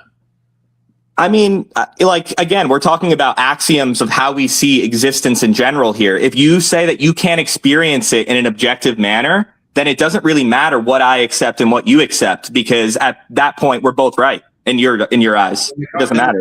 Then the conversation is pointless, right? Exactly. So is that how you actually live life though, or is this just something you say to win debates? That's my point.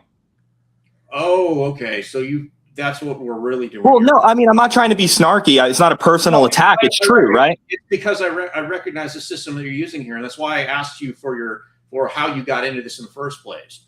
Because this is a becoming more and more common, like, debate tactic in these conversations. So I was trying to drill down how you got here and why you're here, because I recognize this debate strategy. Are you here to win a debate, or are you here to have a conversation? No, I mean, I'm here specifically, I think, to combat the idea that that everything is subjective, nothing means anything, but simultaneously, you should listen to my very subjective and personal opinion about why this thing is, either good or bad, and you're wrong. Listen, it's self-defeating. I'm going to jump back in. Listen, where you're going with this is inconsequential to demonstrating that God exists, because whatever the problem you may have with the subjectivity of morality does not solve the problem of whether or not God exists, and if there is an objective standard. If there is only subjectivity, and if there is no meaning and purpose of life, And if some fucking pig farted us into existence, so what? You don't get to say, well, because I want there to be meaning and because I want there to be objectivity, therefore God. Yeah, I'm not saying that though. I just assumed you didn't want to get into the big. That's exactly. Okay. Well, I'm just not telling you like. Okay, so we can talk about why I think God exists if you want, right? Why do you believe the universe? What do you actually believe the universe came from, right? It doesn't matter. Like, you're still deflecting. I'm not deflecting. Our answer for your answer. So if we accept our reality as at face value, right? This Diet Coke can only exists because a human made it, right? We can trace this this line of cause and effects back to a point eventually where there needs to be something that is an uncaused cause, right? No. Why not? Same reason your God supposedly exists. How do you know what took place before Planck time? I mean, we don't. Exactly.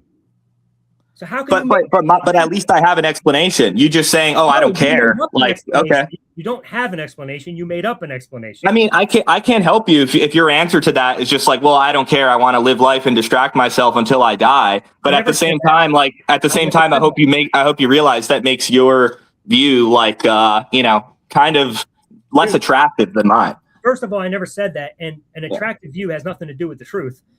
You're still declaring things that make no difference whatsoever in what is true. So how do you account for consciousness then as well? How do you account for consciousness? Again, a deflection. It's not a deflection. I mean, so I believe God explains things that physicalism cannot. So therefore, God, more rational.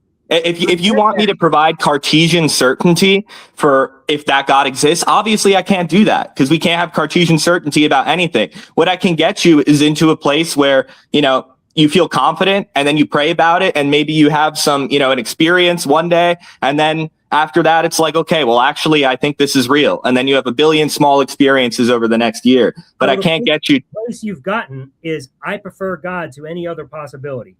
That's just the one that I like the most. And when I pray, it makes me feel good. And when things happen, I attribute them to this God because it's my favorite option. You and I do not know what took place before Planck time. None of us do. You made up God. We don't know what it looks like. We don't know if it was a designer or not a designer or some random chance or some eternal universe of some sort. We know nothing about it. To make up an answer because that makes you uncomfortable is not the way we arrive at truth. Well, I mean, I think you're ignoring other evidence, though, is my point, right? Like, I think you're asking for it the whole time. What's the evidence? I mean, again, look up. I believe in miracles, right? I believe Our Lady of Zaytun in Egypt. The Egyptian government, who was an Islamic government, actually had motive, and it's documented. They tried to disprove it, and eventually they came out and said, actually, we don't know what this is. It's likely supernatural. Our Lady of Fatima. But you'll just chalk these things up to mass hallucination because your methodology of application for what you accept and what you don't accept based on the amount of people that believe it is inconsistent. But yeah, I do believe that things like that happen.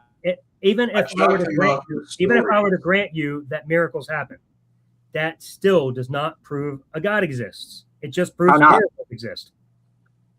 So how does it? Why a miracle happens? If something that defies your understanding of what is physically likely possible happens, right? Like, so what would it take for you to actually believe in God? Let me ask that. I don't know. When God finally shows me, I'll know. So far, I've never had any evidence demonstrated that can validate a God. So a miracle would make you believe in God? I don't know. I've never seen a miracle. You claim there's miracles. I've never seen one. Okay. Well, I mean, if your answer to everything is, I don't know, I can't convince you. But ultimately, that doesn't mean I should accept your opinion about anything either, though. I didn't ask you to. I'm not making the claims. So then how is God evil? How's God, The Christian God is evil because I'm using the Bible to verify. You shall know him. Yeah, and I mean, again, like I haven't heard anything about your worldview that I haven't heard anything that actually answers that question. Like, you don't even have a definition of what evil is or what good is. In your view, they're all just this preferences. Elliot, go ahead. You're in the same exact position. I'm not though. I'm not because No, I'm not. And if your argument is that I can't actually know anything objectively, then I think that's silly, because then, like, what does a stop sign not say stop? Like when Christ says those who live by the sword die by the sword, does he mean those who live by the gun die by the gun? Oh, like that wasn't, like, come on. I didn't say that. I didn't say we can't know things objectively. That maybe might be Elliott's opinion, but I didn't go down that road with you. My point at this has nothing to do with whether or not a God exists. You're trying to use that as a way to say, hey, because you can't prove this, therefore God. That's so God of the gaps, dude. Yeah, I mean, again, like specifically, I think that a God accounts for it better, right? It's not just me plugging. You think a God accounts for it, but that is not evidence. A unicorn accounts for it too. Well, I also affirm certain historical claims, right? Like I affirm, the resurrection of Christ, and I don't think that happens without a sort of divine intervention. Yeah, dude, my cat thinks she's God, and I have historical evidence that proves that she thinks she's God because of the way she treats me, and when she shits wherever she fucking wants.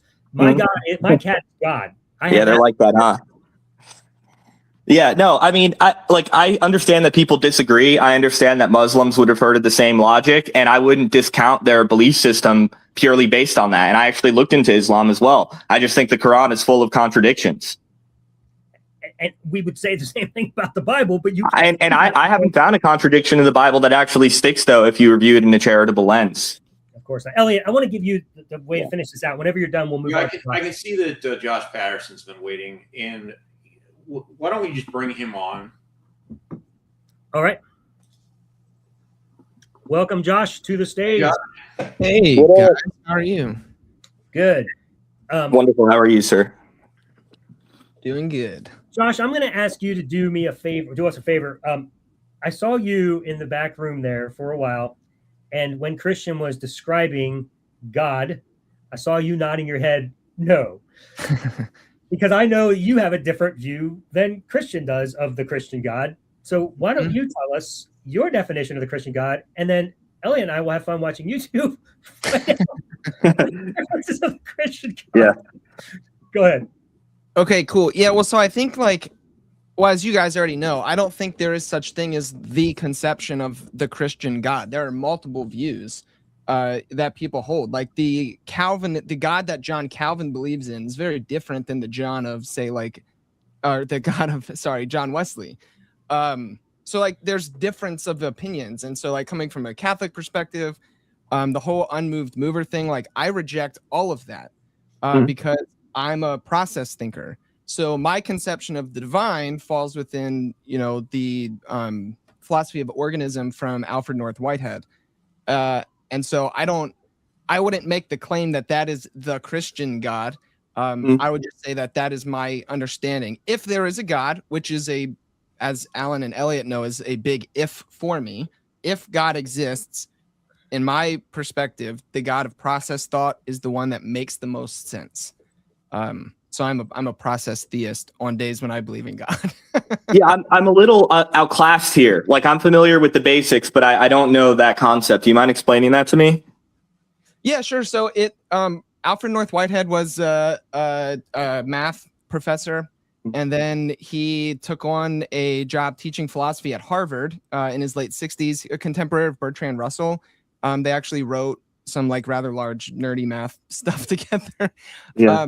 And what he was trying to do was he was alive when quantum physics kind of started breaking everything that we know about science. And Whitehead was trying to come up with the philosophy that could account for what science was doing in the world.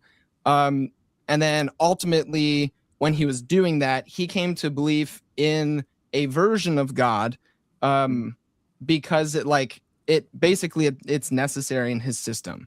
Now it looks very different though. So process thought would reject core tenets of classical theism. So God is not omnipotent.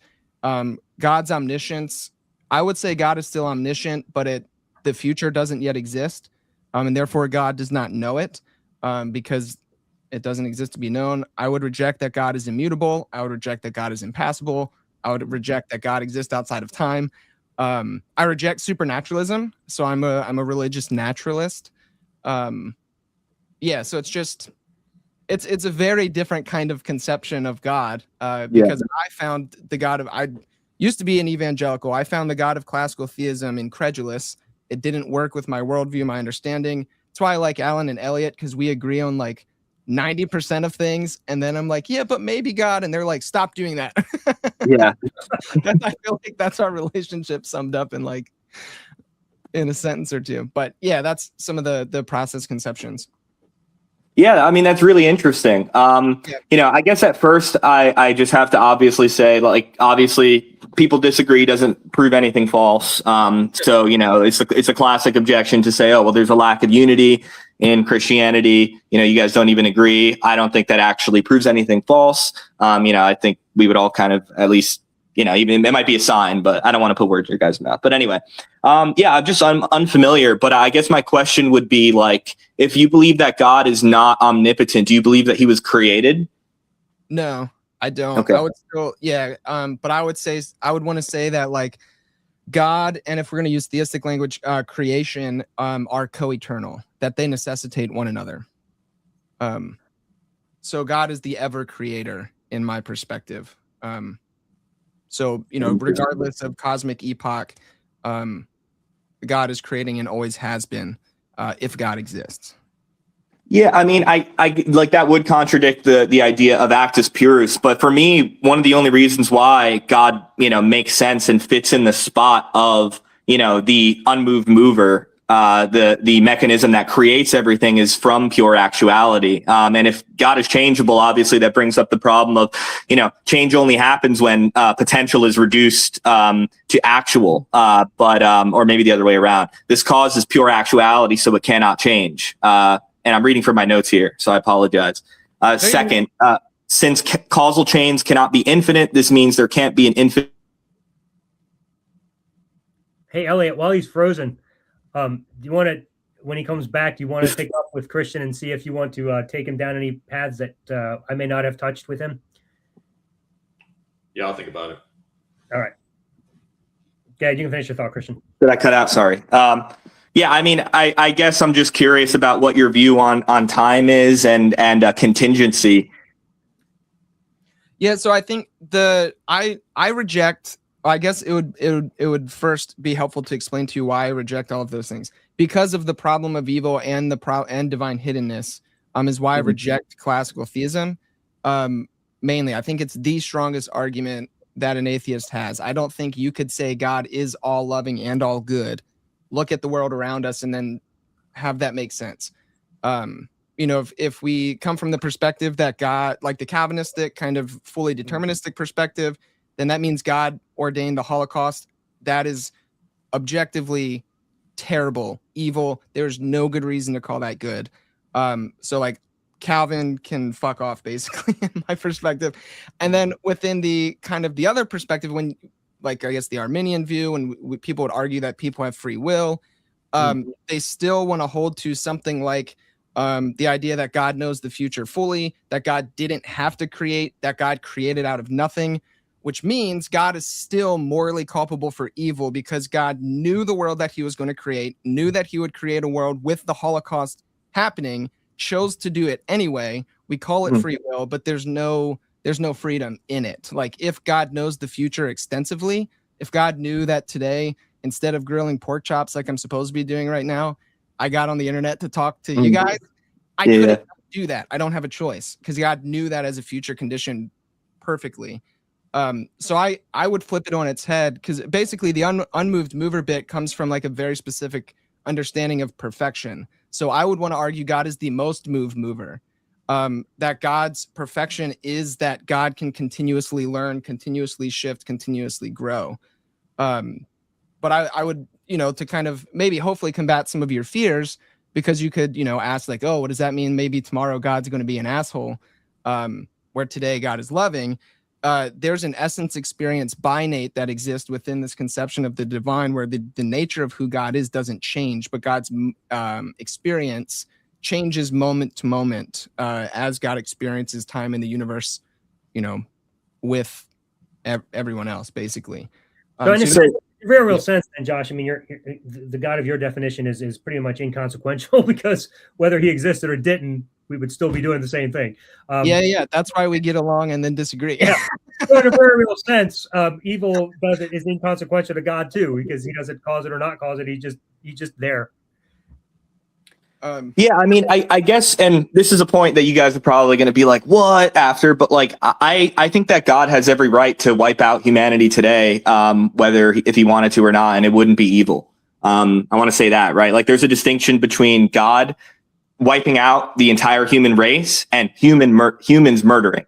And it's not just because of the fact that in both cases people die, right? It's the nature of the action. Whereas humans, we don't have authority to take dominion over the lives of others, where God can end creation today, and he would not incur any penalty or debt from that. So things like the Holocaust, yeah, I mean, obviously, I think, I believe in God. I believe that God, hates to see that happen, but also that he is authorized and has, if you believe in the Bible, like I believe, all of humanity was wiped out at one point, and I don't incur any penalty on God for that. Are you familiar with supralapsarianism versus infralapsarianism, Josh? Yeah, but dude, it's been forever. You have to define both of those terms again. Yeah, I forget which one is which, ironically. Hold on, let me find. So I forget which one. Sorry. Supra is where God foresees. Yeah. One of these is like the Calvinist view, from my understanding, and I hope I'm not misrepresenting. I think Calvinism would be supralapsarianism. I think. Alan, do you know? Because didn't you had more of a Reformed background, right? No. Oh, sorry. Yeah, supralapsarianism is where God predicts, the Calvinist model, and the supra is the Arminian model where God. Oh, so I had it backwards. Okay. I'm now you got me questioning. I don't actually know. This conversation anywhere. Kellie Shell 4937. Thank you for your super chat. She says, "Thanks, Josh. Josh, apparently we were dying without you. So here we go." I know. I think this is a very interesting conversation because I've never heard this, and two, obviously there's a lot of problems when you. And like, I don't want to, I've never heard the belief, but like there are problems that arise when you say that God is, maybe not like the ultimate causal power of everything. Like to me, that is God. So like, we're not talking about the same being anymore, obviously. Right. Right. But I would still say that God is like the most powerful, that there's nothing else more powerful than God, but that because of God's nature, God is limited in what God can do. So I would say that Josh, you were right, by the way. Supra is the Calvinist one. Oh, cool. Okay. I feel like that's the only reason I remembered it is because I've spent so long being like, I don't like Calvinism. And then there's infra. I can agree with you guys on that. Yeah, and I think Christian too. Like, I hope you don't feel like I'm coming at you personally, because that's not at all. My intent. Like, the reason that I care about this is because I used to be a pastor. And so some of that kind of pastoral concern carries over from time to time. And there are so many people who leave the Christian tradition because they are handed, in my perception, shitty versions of God. And then, basically, I think that's unnecessary. And so I don't need people to agree with me. I don't even need people to stay Christian. Like, within my process perspective, I guess you would call me like religious pluralist. But it's one of the number one reported reasons when people leave Christianity, outside of the current tied up Christian nationalism nonsense that's going on. A God that is incredulous because it doesn't match our understanding of reality is right up there. So that's kind of why I bang on it about it a bit. I'm gonna bring this up here. Super chat from earlier. Excuse me, Evil. Thank you so much for the super chat. In my opinion, is that which is grossly antithetical to humanist ethics. Evil, in my opinion, is that which is grossly antithetical to human ethics. You guys want to respond to that? Dave Murphy 666. I like his. Define the term humanist for me again, please. Well, it's human-centered, not God-centered. Okay. So it would be anything that would promote human flourishing. But of course, you have the subjectivity problem with that. Mm-hmm. Yeah. I mean, that's what I would say is ultimately I would just ask what is human flourishing? To me, human flourishing is not and hedonism has a negative connotation, but with the purely academic meaning of the phrase, like to me, the purpose of life is not to maximize pleasure and minimize pain. I actually think suffering has some value, right? And we don't have the right to cause each other suffering, but I think God often does cause us suffering, and that we actually benefit from it in the sense of that it prepares us to bear the weight of endless glory and power. Like if you look back at the garden, right? Like what I think the garden is, it's not just the tree with an arbitrary fruit. It's the tree of knowledge of good and evil. And what does power and knowledge get us without virtue, right? It gets us nuclear weapons. It gets us man-made horrors beyond our comprehensions. And I guess I believe that when, and I believe Genesis 1 through 11 is written figuratively and 12 is written more literally. And going forward, that's a academic belief commonly held. But I guess I believe that life is meant to be a series of obtaining virtue in the pursuit of beatitude and union with God. And when we skip the line to get that knowledge and power without that virtue, it breaks us in some way fundamentally to where we're not fulfilling some sort of obligation that we have as creatures, as things that are not creators, that are by nature actually, subordinate to God. Like God doesn't condescend when he condescends because that's just his nature.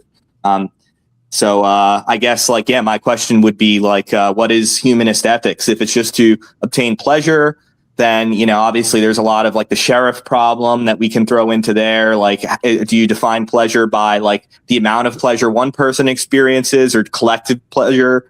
I don't know. Elliott, did you want to respond to that or? So here's my issue, Christian.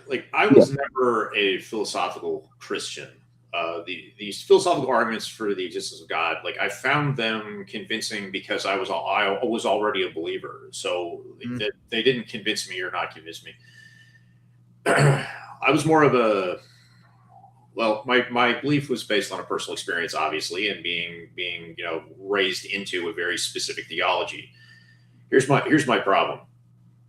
If we were to create a flowchart of if we were to step completely outside of where our specific theology rests, where the final conclusion that you're at, or the final conclusion that I was at as a Christian, I was a very specific type of Baptist, and I was to step all the way back out of that to being someone without any belief at all, an atheist, and then I was to take a series of choices through that flowchart to get all the way back to where I was before. I've got a mathematical model of how many choices, what the probability is that I was at the correct conclusion. And that mathematical model shows that the probability of me being wrong about that conclusion was almost 100%. So I'm stuck out here as an atheist. And when I left Christianity, I didn't find any particular belief in a God convincing, because that's what this is all about. We're either convinced or we're not. I'm not convinced. You're obviously convinced. You're convinced for different reasons than I would have been convinced. But I'm stuck out here as someone with no belief in God, and even further than that, I have no belief in the supernatural. I can't get past the very first question on that flowchart, get me all the way back to where I was before, or all the way back to where you are now. So I'm stuck dealing with this: is the supernatural real? Now, I can't even get past that. But even if I could get past that, I'm okay, what form does a supernatural take? Okay, well, is it a God or is it not a God? You might be able to use some philosophical arguments to maybe convince me to get back to that. But there's no chance in hell I'm going to find my way all the way back to a very specific theology just based on the raw probabilities. So I'm stuck out here dealing with that issue. And I'm just not convinced. And I don't find philosophical arguments convincing. Yeah, I think that's fair. I mean, obviously, I would say that the sheer amount of differing beliefs doesn't make any one of them more or less true. And you could also make the counter argument using that logic that, the amount of people that believe in Christianity, as I think it's the world's largest religion, means that maybe, it did have some divine support. There are other lenses. Have you read any of Dostoevsky's books? Yeah. Yeah, I mean, I think like, and ultimately, this isn't like aimed at you guys. Like I do find, whether it's in Mormons or Islam, I think a lot of the time, it is not an issue of the mind to accept God. As someone who believes in God, I think it is an issue of the heart sometimes. Dostoevsky is really, as contemporary with Nietzsche has these very academic, broad, big brain arguments that are very good. And I agree with Nietzsche on a lot, right? Like people misrepresent his God is dead quote, and he's mocking, I think, kind of like the David Hume type where they're like, oh, God is dead. It doesn't matter. We're cheersing. We're having fun. It's just whatever. He's like, no, you don't understand what you've done. Like it's as if the world is like cut off of its hinges and we're spinning, there's no up or down. Like, and Nietzsche, I think, is the correct person in the atheist reality. But Dostoevsky, and this is really funny, right? Dostoevsky's books, he never offers, like, as a psychologist, he doesn't offer academic arguments for God. He offers kind of very human ones, right? With whether it's Alyosha or I think it's in Crime and Punishment. I forget the name of the character, but he is the dream with the horse being beaten, and he has to, go and help the horse in this dream. Dostoevsky appeals to just the human psychology and the human condition. And it's not an academic argument that is based on truth, but Nietzsche actually experiences this in his life. He sees a horse being beaten, and he does exactly what Dostoevsky's character is said to do in the book, where he goes over and comforts the horse. And this actually sends Nietzsche into a mental breakdown. Like for the last few years of his life after this, he can't function, right? I think his sister takes care of him. And this is like one of the defining moments, if not the one, based on my brief research. Maybe Josh, I saw you comment about Nietzsche, I think earlier, so maybe you're more knowledgeable than me. But yeah, I mean, so I also think there's an aspect of it where, and this is something I've started to realize recently, because I agree with you that like a lot of the times things that make you emotionally feel better don't always, correspond with what is true. But I think that there is an aspect of But one of the requirements to having a good faith conversation is to take the other guy at his word. And so when I tell you that in my case, it's not a heart issue, I'm being totally honest about it. Yeah. I was a sincere believer as a Christian, 100%. Like I didn't fall away because it was a heart issue or atheism made me feel better. It actually made me feel worse for a period of time. Like I fell into a terrible depression because I had lost my entire belief system and what I thought was the truth. Became convinced that it was not. So it's much more comfortable to be a Christian because there's a lot of benefits that come to believing that, like imagining that everything's going to be made just in the end, or that we have eternal life. But for me, it's not a hard issue at all. Like I genuinely don't believe because I'm genuinely not convinced, and I genuinely was a believer at one point. Yeah, I mean, I guess I would just you could tell me if you have objections. I'm by no means like a professional apologist or I'm just a guy. But yeah, I mean, I also had really, a lot of intellectual and emotional, not saying that you did, I'm saying I did. And I found good answers, right? And even if I can't remember the answers to all the questions that I've had, I've kind of gone through the ringer at this point, 2 years later, with every probably possible objection. I'm chronically online looking up debates. I usually find that Christianity's been battle tested, and I think unlike Islam, I think it is consistent. Like I believe that. I don't believe there are contradictions. I know you would disagree, but I don't believe there are. Well, I would hope we would disagree, because obviously that's what we're here for. But like the things that I want to talk about when I have these conversations, it isn't the philosophical. I see them as red herrings. I think that they're a very recent debate tactic in the aftermath of the new atheist movement, because Christianity, I believe, has struggled to answer a lot of those evidential issues, and the evidential issues are what took me out of Christianity. So the things that I actually want to talk to people about are the things that made me not a Christian, and those were evidential things. For example, textual criticism. Like I'd love to have a conversation about textual criticism. Yeah, I mean, I'm not super knowledgeable on it, but you could try me. I might have to, I usually when I like there's the accusation of the mismatch of dates in John versus the synoptic gospel. Like that is not really a contradiction. So like that's just an example of one that I have resolved. And I'm saying this not to give more credit to the Bible, but to demonstrate my method of like, oh, like that is a contradiction seemingly. Let me look it up. And if I find an answer that I'm satisfied with, I think it's I would say, okay, well, this explains the contradiction. And so if you have like questions or concerns, like I'd love to hear them. Yeah, maybe we can talk. I would invite you back next week to actually have that conversation. I know right now we've gone a full hour and 54 minutes so we're kind of limited this time around. But like I think that would be much more interesting to myself, at least. Yeah, well, Christian, you're welcome back anytime. We have thoroughly enjoyed the conversation. Yeah, man. Sorry if I got this is an emotional issue for me in addition to an intellectual one, and I'm not very articulated.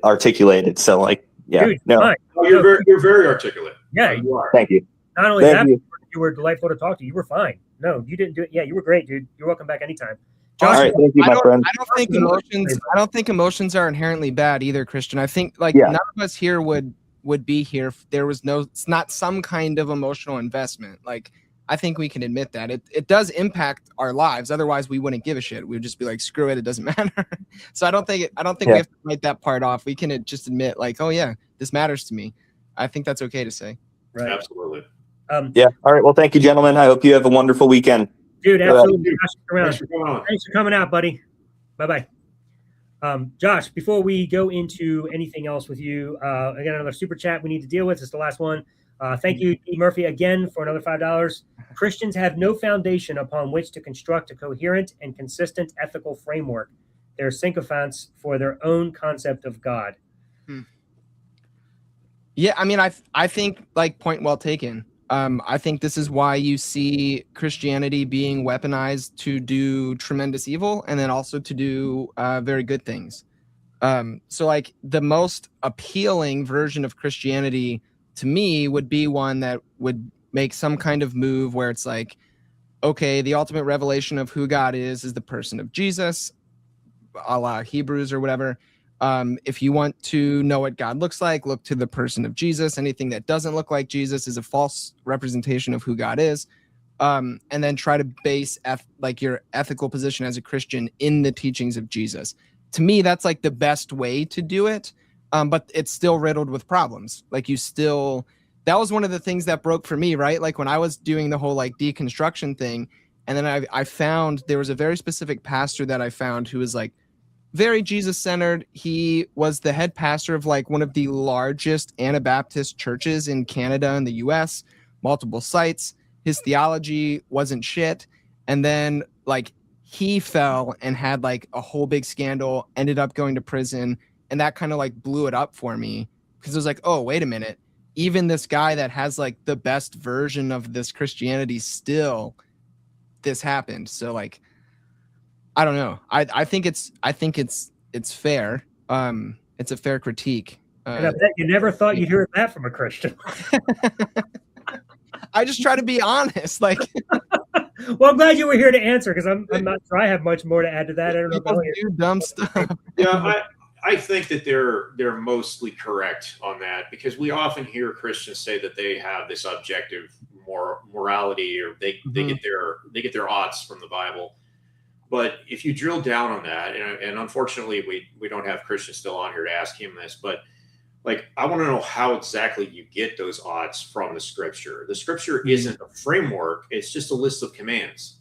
Mm-hmm. So you may or may not have commands in scripture that are going to apply to your specific situation. But if they're not there, I don't know how you get them from there. Mm-hmm. Yeah. No, this is why I'm a boring person to have on this thing because like, well, we might not agree on a lot. Hang on. Just remind everybody coming up this week on Sunday, 7 p.m. Central, you got Why God Hates Science. It's going to be on Skeptic Haven's Let's Talk with Neil and Ember. Please join it. That's one of the best shows we got. It's so great. Another really awesome show, probably in the up and climbing, might be giving Let's Talk just a little bit of competition here. It's pretty great. Is Ty Goodwin and Drew Beckius joining us for Life After Faith Wednesday at 7 p.m. Central. Jesus was the worst boyfriend. So that'll be a fun conversation to have. And then also a new show that's really awesome as well coming up, Critical Call on Thursday at 7 p.m. Central with AJ. She's known for Ways to Human. That's her channel. And she started that show, and it's really cool. They talk about all kinds of scientific things and everything. And Jason Tonks. So if you have any questions about anything, you can feel free to call them as well. It's a great show. So that's what's coming up this week, Thursday, 7 p.m., Critical Call. So those are shows coming up on Skeptic Haven. We hope that you will stick around and continue to support this channel. It's really awesome, and we're grateful to be a part of Skeptic Haven as well as a deconversionist. So we hope you'll join us again next Friday at 5 p.m. We're going to be talking about hell. So that's going to be a fun topic. So I'll have my 2 Unravelation episodes from the series. They'll be populated in the links that'll be coming up that you'll see for the next week's show promo. As well, you can find them on my channel. If you go and subscribe to the Unraveler AB for Alan Bonder, the Unraveler AB, it's in the info below. You'll be able to get all those series episodes, and that's what we'll be talking about each week following. Also, be sure to subscribe to both channels, Skeptic Haven and the Deconversionists. Also, the info is in the link. If you're watching this after the live and it's the recorded version, you'll be able to subscribe to all 3 channels just by hitting that subscribe button right there below. So we hope that you'll support us all in that way. It really makes a difference. Please like as well, because that goes a long way, really helping show YouTube the types of people that they can that need to hear this type of material. So please do that. And then if you are either a theist or in the middle of your own deconversion or have deconverted, we invite you to come over and join us on Deconversion Nation on Facebook. It's a great place to interact and have conversation, especially if you're a theist with questions that you'd like to ask atheists. That's what we're there for. Josh is in that group, and so is Elliott and I as well. So please come on, join us there. So that's what's coming up this week. Josh, before we end the show, you came on because I'm assuming you wanted to talk about why evil is never God's fault. I know you were anxious to talk about that. So we'll give it some extra time here just because I want to hear what you had to say, and I'm sure Elliott does as well. Hopefully I'm not taking up too much of your time, Elliott. You have to go, or are you good? No, I'm good. Go for it. Josh, let's do it. Okay, well, I'll be brief. I think this question is really important, and I find it rather unattractive when Christians try to argue. Like, I don't know Samuel, so I don't want to beat on him while he's not here, but I found that conversation rather insufferable. Like the kind of mental gymnastics I think is a massive turnoff. And if like he's an evangelical the way that he claims he is, part of his whole belief system is that he should be converting people to the religion. And when you say silly things that push people away, it's counterproductive. Fourth discussion on slavery with him. At least one. I can't handle it. You guys are very patient and gracious. But basically all I wanted to kind of do was come on and be like, hey, Christians who are listening, please stop trying to defend these things. Alan and Elliott have a good point that should be taken very seriously. And by continually to try to defend these things, you're just causing harm to the very thing you are trying to protect. So, within my process framework, there's a way to solve, so to speak, the problem of evil. But it's not going to be satisfactory for most people. But that's really the only reason I found process to be helpful, was because the problem of evil was such a big deal to me. But it comes down to rejecting omnipotence. It comes down to recognizing, like, if God exists, God is spirit and doesn't have a localized body. It comes down to like my basically metaphysical conception of how the world works, which, by the way, Christian, if you're still listening, like, not all atheists are physicalists. Like, you have atheists who are panpsychists, you have atheists who are idealists, you have atheists who try to be process thinkers, although I don't think it really works, because Whitehead was like, well, we kind of need a conception of the divine. But anyway, I just mostly wanted to say that, like, hey, Christians, please stop defending this. Alan and Elliott have a really good point, and you should probably wrestle with it instead of trying to paper over it with nonsense. That's mostly what I wanted to say, and I figured some other people would be here, and they'd be like, Josh, you're an idiot. And I'd be like, well, that's fine. Yeah, it only starts with slavery. It gets far worse from there. Because for sure. we have a book that apparently the claim is that it describes God's works. And so you can judge God for yourself based on his works. And if you want to label him good and you want to label him all merciful or all loving or moral, you can't make that jive in any kind of context or even worldview with his actually description of his actual works. You're defending the indefensible. I agree. And then having to like paint yourself into a corner where you have to admit like, oh, if God told me to bash my infant's head against the rocks, I would do it. Like, that's insane. Like, or to say God would never do that and to justify that and try to escape it. Yeah. He immediately said he would ask God why, or I mean, he eventually got to that. He'd ask God why. And my retort was going to be, well, Abraham didn't ask God why when he was going to sacrifice Isaac. Yeah, he was just going to do it. Who are you, oh man, to question God? From Job. Right. Job, yeah. Yeah, I mean, really, if God is this good God that they claim him to be, like that he always does maximally good, as he said, and he's always doing the right thing. And he's when God came to Abraham and commanded him to kill his son, the more logical reading of that text would have been that if Abraham said okay and went and did it, God would have said, "What the hell are you doing? That's not my character. You should have questioned me." Right, you should know better, yeah. But he didn't. Instead, he blesses him for acting out. How does a Christian know when it's a test and when it's for real? Yeah, I don't. Yeah, that's why so for me, that's why like I'm not necessarily so tied to Christianity per se. It's the tradition I grew up in, and so like I know how the language works. I can speak as a Christian. I'm more concerned with love and like human flourishing. Well, and the flourishing of all life really. So like I care about the environment and such. And so I think that's part of why we get along, is because it at least unless I'm wrong about you guys also care about like human flourishing and taking care of the environment and these kind of things. So like I'm more interested in that. Like the question of does God exist is less interesting to me. I'm more interested in knowing what do you do with that information. Like if you weaponize God to be a shit person and say like God told me to kill all the Jews, I was just following God's orders, like that's terrible. But if you use God to, I don't know, say like, oh, I helped this homeless person because that's what God wanted me to do, that is a much better use of that. But I don't think like it necessitates belief in God for people to be good. No, well, I would argue the opposite. I can tell you, at least from I don't know how all people who have left Christianity feel, but seemingly the very second, and you know my testimony, my story, the second that I was standing there having my prayer walk and everything just like the brainwashing just disappeared all at once seemingly, and I was like, I'm an atheist. Like it was the craziest moment.